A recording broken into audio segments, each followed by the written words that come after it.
अस्सलाम वालेकुम एवरीवन, कैसे हैं आप सब लोग। उम्मीद करती हूँ कि आप सब लोग बेहतर होंगे, खुशहाल होंगे और मज़े में होंगे। हम सभी होम मेकर्स की एक दिक्कत रहती है कि हमारा ना पूरा दिन जो है वो किचन में ही ज़्यादातर स्पेंड होता है और हम लोग चाहते हैं कि हमारे जो किचन के काम हैं वो काफ़ी जल्दी ही हम लोग अपने किचन के कामों से फ्री हो जाएं। तो आज मैं आप लोग के साथ कुछ ऐसी टिप्स शेयर करूँगी जिनसे कि आपके जो किचन के काम हैं वो बहुत जल्दी फिनिश हो जाएंगे, साथ में आपको पता भी नहीं चलेगा। तो चले स्टार्टिंग करते हैं। टिप नंबर 1 है कि हमारा किचन छोटा हो या बड़ा हो, काउंटर टॉप छोटा हो या फिर बड़ा हो, आप लोग कोशिश करें कि जितने भी मसाले के जार होते हैं उनको आप काउंटर टॉप पर ही रखें और साथ में ना राइट हैंड पर रखें। अगर आप लेफ़्ट हैंड से वर्क करते हैं तो आप उसको लेफ़्ट हैंड पर भी रख सकते हैं। मसालों के जो जार होते हैं उनको काउंटर टॉप पे रखने से ना हमारा टाइम बचता है, प्लस हमें बार बार अपने किचन की जो भी सेल्फ होती हैं उन्हें खोलना नहीं पड़ेगा। तो जैसे कि मेरी तरह अगर आपकी किचन छोटी है तो आप इस तरह से अपने छोटे छोटे से ऑर्गेनाइज़र ट्रे ले सकते हैं और उसमें आप अपने मसालों के जार रख सकते हैं। सेकेंड टिप है कि जब भी आप अपनी किसी भी सब्ज़ी को काट रहे हैं, छील रहे हैं, तो कोशिश करें कि उसके लिए आप कोई भी एक प्लेट, न्यूज़पेपर, पॉलीथिन या फिर आप कोई एक प्लास्टिक का डब्बा बना सकते हैं, जिससे कि जो भी कचरा हो वो सब उसी डब्बे में जाए और आपको बार बार काउंटर टॉप को ना क्लीन ना करना पड़े। नॉर्मली बस आपको उस डब्बे को हटाना है या प्लेट जो भी आपने यूज़ की है, तो बस आप उसको हटाएंगे और सारा कचरा उसी में ही रहेगा। तो इससे आपकी मेहनत बचेगी, प्लस आपका टाइम भी बचेगा और आपका जो काउंटर टॉप है वो बार बार गंदा नहीं होगा। और अगर आप डायरेक्टली छीलेंगे ना तो फिर आपका जो आधे से ज़्यादा टाइम है वो काउंटर टॉप को क्लीन करने में ही चला जाएगा। तो आप इस तरह से कोई भी एक जार यूज़ कर सकते हैं, प्लास्टिक का डब्बा, प्लेट, जो आपके पास हो आप उसको यूज़ कर सकते हैं। थर्ड टिप है कि जब भी आपने कटिंग या चॉपिंग की है तो चॉपिंग बोर्ड, नाइफ, पील कटर जो भी है आप उसको तुरंत ही वॉश करके रख दें, नेक्स्ट टाइम के लिए उसको ना छोड़ें। फोर्थ पॉइंट है कि अपनी कुकिंग को इजी करने के लिए कोशिश करें कि जो आप ब्रेकफास्ट में बना रही हैं तो उसे ही मिलता जुलता आप लंच में भी रख लें, जिससे कि एक बार की ही प्रिपरेशन में आपके 2 टाइम की जो मील हैं वो बन के तैयार हो जाएंगी। जैसे कि मैंने यहाँ पे ब्रेकफास्ट के लिए आलू का पराठा और लंच में मैं आलू की सब्ज़ी को तैयार कर लूँगी। इसी तरह से आप लोग छोलों को बॉईल कर सकते हैं और ब्रेकफास्ट में जो है वो छोलों को तल सकते हैं और साथ में छोले की सब्ज़ी भी बना सकते हैं।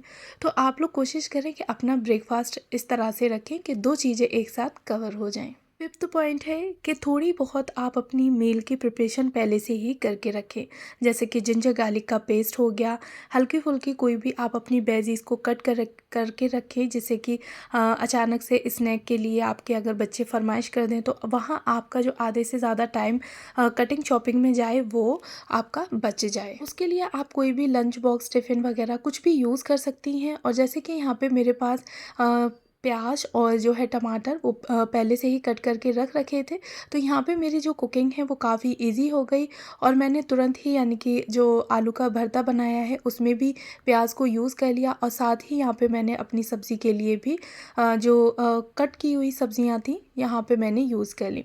साथ ही जिंजर गार्लिक का पेस्ट है। तो इस तरह से आप लोग अपनी थोड़ी सी जो प्रिपरेशन है वो मील प्लानिंग पहले से ही करके रखें। टमाटो प्यूरी को भी आप क्यूब्स में कर सकती हैं, जिंजर गार्लिक का पेस्ट बना सकती हैं, थोड़ी सी वेजीज को पहले से ही आप नेक्स्ट मील के लिए कट करके रख सकती हैं। नेक्स्ट पॉइंट है मल्टीटास्किंग। कोशिश करें कि किचन में जब भी आप काम कर रही हैं तो आप ज़्यादा से ज़्यादा काम करने की कोशिश करें। जैसे कि मैं यहाँ पे कुकिंग कर रही हूँ तो मैंने एक साइड पे अपनी जो है वो सब्ज़ी को पकने के लिए रख दिया है, साथ ही दूध को भी बॉईल होने के लिए छोड़ दिया और यहाँ पे मैं अपनी चपाती बना रही हूँ। तो जब तक मैं रोटियां बना के फ्री होंगी तो उसी टाइम में ही सब्ज़ी भी मेरी पक जाएगी और दूध भी बॉईल हो जाएगा। मुझे अलग से दूध को बॉईल करने के लिए टाइम नहीं देना पड़ेगा। इस तरह से आप लोग किचन में कुकिंग के टाइम मल्टीटास्किंग काम कर सकती हैं। क्लीनिंग कर सकती हैं, अगर आपके सारे काम से फ्री हो गई हैं किचन को क्लीन कर दें या फिर आपके जो भी बर्तन वॉश करने के लिए पड़े हुए हैं तो आप उनको भी वॉश कर सकती हैं। तो यहाँ पे जब तक मेरी रोटियाँ बना के मैं फ्री होंगी तो उसी टाइम में ही मेरी सब्ज़ी और साथ में दूध भी बॉईल होके तैयार हो जाएगा। तो मुझे यहाँ बार बार किचन में खड़ा नहीं होना पड़ेगा। सेवेंथ पॉइंट है कि चपाती के लिए ना हम लोग आटे को उसी बर्तन में डाल लेते हैं जिसमें कि आटा हमारा गूंदा हुआ रखा होता है।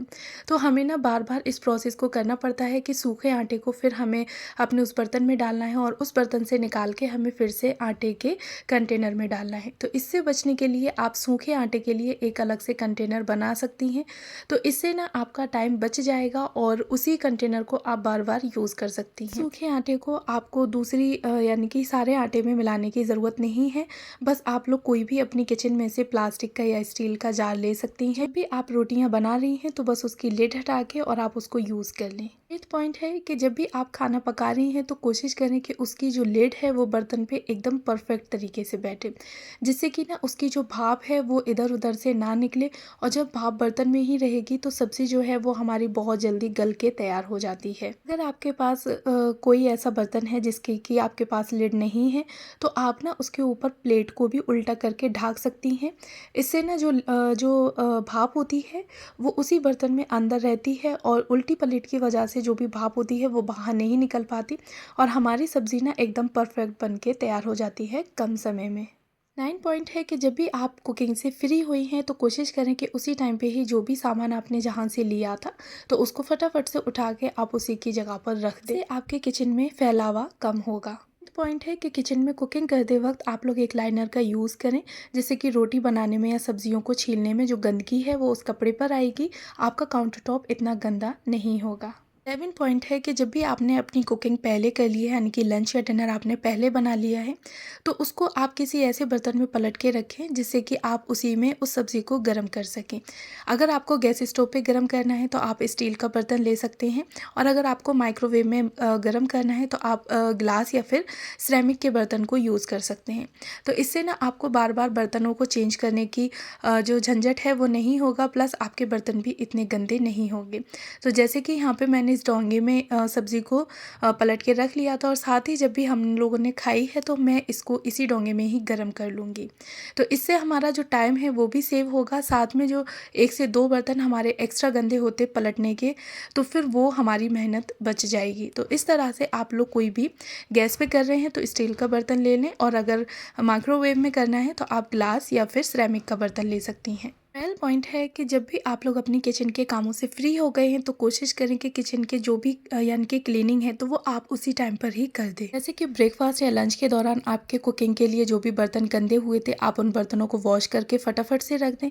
साथ ही गैस स्टोव पे जो भी हल्की फुल्की सूखे आटे चपाती बनाते में आ गया है और जो तेल की छींटें आ जाती हैं तो आप गैस स्टोव को भी अच्छे से क्लीन कर दें। तो इस तरह से नेक्स्ट मील के लिए आपकी जो किचन है वो रेडी रहेगी, आपका टाइम सेव होगा और नेक्स्ट टाइम आप मील प्रिपेयर करने के लिए जब किचन में आएंगे तो आपको डायरेक्ट कुकिंग करना है, ना कि आपका आधे से ज़्यादा टाइम जो है वो क्लीनिंग में वेस्ट हो। किचन की क्लीनिंग के लिए आप लोग कोई भी एक माइक्रोफाइबर की छोटी सी टॉवल या फिर कॉटन का कपड़ा रख सकती हैं और साथ ही कोई भी एक DIY स्प्रे। इससे आपकी जो क्लीनिंग है वो ईजी होगी। साथ ही जब आप तुरंत क्लीनिंग करेंगी कुकिंग के बाद तो जो भी पार्टिकल्स वगैरह लग जाते हैं, छोटे मोटे छींटें जो आ जाती हैं तो वो तुरंत ही उस टाइम पे क्लीन हो जाती हैं। लेकिन जब आप लोग घंटे 2 घंटे के लिए उसको छोड़ देते हैं तो आपके काफ़ी सारे एफर्ट्स भी जाते हैं और आपका टाइम भी काफ़ी सारा वेस्ट होता है। क्योंकि तुरंत बाद क्लीनिंग करने से ना नेक्स्ट टाइम की जो हमारी मील होती है वो हम बहुत ही ईजीली और फ्री माइंड से मील प्रिपेयर कर सकते हैं। तो जी बस ये थी मेरी कुछ छोटी छोटी सी टिप्स। ज़्यादा से ज़्यादा हम लोग अपने टाइम को किचन से कैसे सेव कर सकते हैं तो उसकी मैंने कुछ छोटी छोटी सी आपको टिप्स और हैक्स दिए हैं।